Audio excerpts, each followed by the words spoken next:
जय श्री राम। मध्य प्रदेश, मध्य प्रदेश का मांडवगढ़ शताब्दियों से यहाँ का प्राचीन गौरव इतिहास उस सुवर्ण भूमि में ही मोमिनों ने दबा के रखा और स्वातंत्र्य के बाद हमारे पंचमक्कारों ने, ये शब्द मेरा नहीं है, ये श्रीयुत जयपुर डायलॉग के संजय दीक्षित ने दिया हुआ परफेक्ट शब्द है।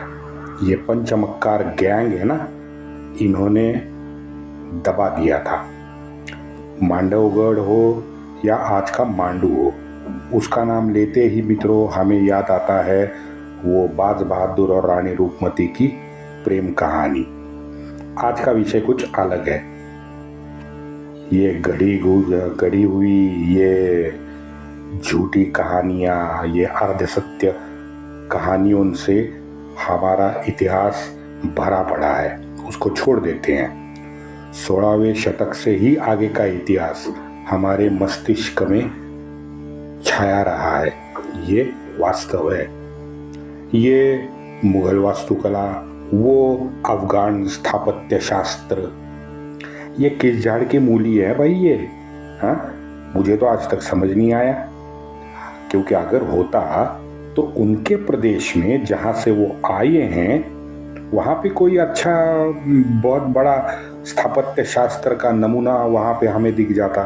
वो तो कहीं दिखा नहीं। गियासुद्दीन खिलजी से लेके बाज बहादुर तक ये मोमिन अय्याशी करने मंडू आते रहे थे, ये नंगा सत्य है। इंदौर से मात्र 90 किलोमीटर की दूरी है मांडवगढ़ तक, लेकिन मांडवगढ़ में हमारे भगवान सुपार्श्वनाथ की विक्रम संवत 1492 में स्थापित हुई अप्रतिम मूर्ति हो या भगवान शांतिनाथ का प्राचीन मंदिर हो, कितने को मालूम है? आज तक कोई क्यों नहीं बता पाया इनके बारे में। जब मंडू का विषय निकलेगा तो जहान महल निकलेगा, रीवा कुंड निकलेगा, बाज महल निकलेगा, वो रूपमती का महल निकलेगा और 3 मस्जिदें निकलेगी। बस यही है मंडू का इतिहास। हाँ, अरे भाई मंडू में 700 मंदिर भी है, ये सब प्राचीन मंदिर है। लेकिन हमारा आज का विषय थोड़ा सा अलग है मित्रों। 1947 में डोमिनियन स्टेट भारत बनने के बाद हमारे इस 13 से हार के जो प्रधानमंत्री बने ना, वो चच्चा, वो एक कोई नया अतिथि गृह, सरकारी अतिथि गृह के उद्घाटन के सिलसिले में मांडवगढ़ आए थे। अब जाहिर है इतिहास प्रेमी मोहम्मद हबीब के मार्गदर्शन में बना इतिहास तज्ञ लेखक भी थे हमारे चच्चा, तो हमारे प्रधानमंत्री उस अनछुए मध्ययुगीन इतिहास को देखने में बड़े उत्सुक थे। उन्होंने एक स्थानिक इतिहास तज्ञ को बुलाया।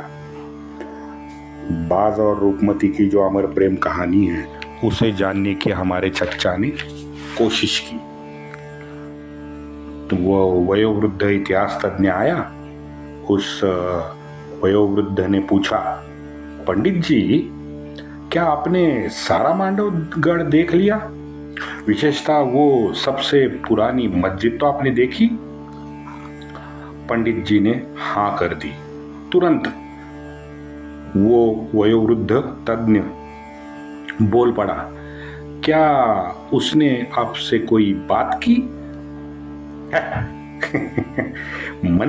मस्जिद कैसे बात करेगी भाई महोदय? चच्चा हंस पड़ा। वृद्ध गंभीर होके उसके साथ वृद्ध ने कहा, पंडित जी मैं यहीं का रहवासी हूं।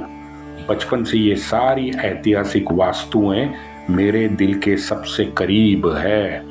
जब आंखें मैं बंद करता हूं तो ये वास्तुएं भी मुझसे बात करती है। एक दिन घूमते घूमते अचानक यहीं पुराने मस्जिद के बाईं ओर के एक पिलर के पास मैं जब था तो मेरा ध्यान उसकी ओर आकर्षित हुआ।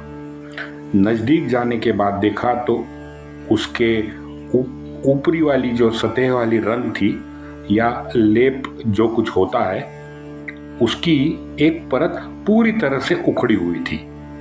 ध्यान से मैंने अंदर देखा तो अंदर मुझे एक खुदेरा गया कलश और उसके बाजू में एक कमल का फूल भी मुझे खुदेरा गया दिखा।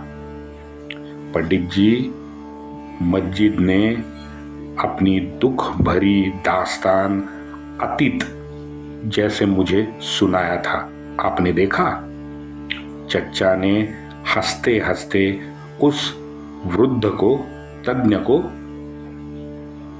बाजू किया और उसके कही सुनाई पर अनदेखी की।